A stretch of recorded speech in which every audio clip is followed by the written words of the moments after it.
It's interesting you mentioned Trump because a couple of days ago in Washington, D.C., I was there for an interview with Al Jazeera, and the person being interviewed right after me was Mary Trump, who's Donald Trump's niece.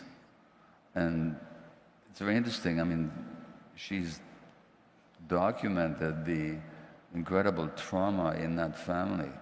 But she writes something very interesting, which I think is very relevant to what you just said. She said, in her book, The Reckoning, Mary Trump writes, and you gotta get, she comes from the same family. Same family. And she writes, we are a nation shackled by a cultural imperative to move from the pain of war, mass death, disease, and government-sanctioned barbarity in the name of peace or healing or a return to normal, when all we've really been doing is preserving the unchecked impunity of the powerful to inflict pain again, again, and again. This is Mary Trump. I want to ask you about despair, because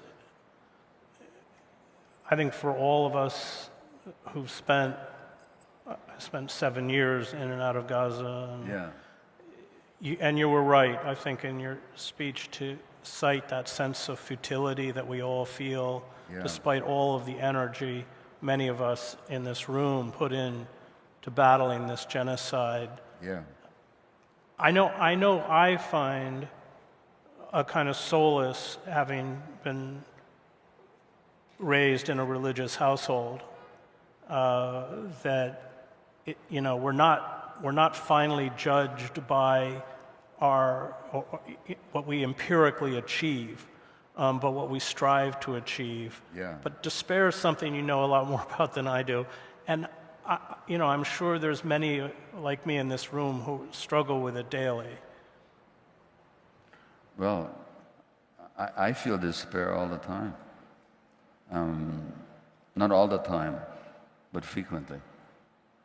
So despair is a perfectly normal emotion. So is hatred, by the way. These are perfectly normal emotions in the face of what we're dealing with right now. But let me read you something that might put it into perspective. This is somebody writing a long time ago, but he might as well be writing about Gaza. He says, greed, hatred, and delusion of every kind are unwholesome. Whatever action a greedy, hating, and deluded person heaps up by deeds, words, or thoughts, that is unwholesome. Whatever such a person, overpowered by greed, hatred, and delusion, and his thoughts controlled by them, inflicts under false pretexts upon another by killing, imprisonment, confiscation of property, false accusations, or expulsion, that is all unwholesome. Who do you think is writing here? It's the Buddha. Oh, wow. 2,500 years ago. And he's talking about expulsion, torture, confiscation of property, false accusation, killing, imprisonment.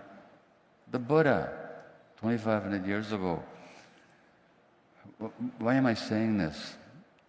Not to minimize in any way or to dismiss the importance of the present moment, but human beings have been dealing with this for a long time.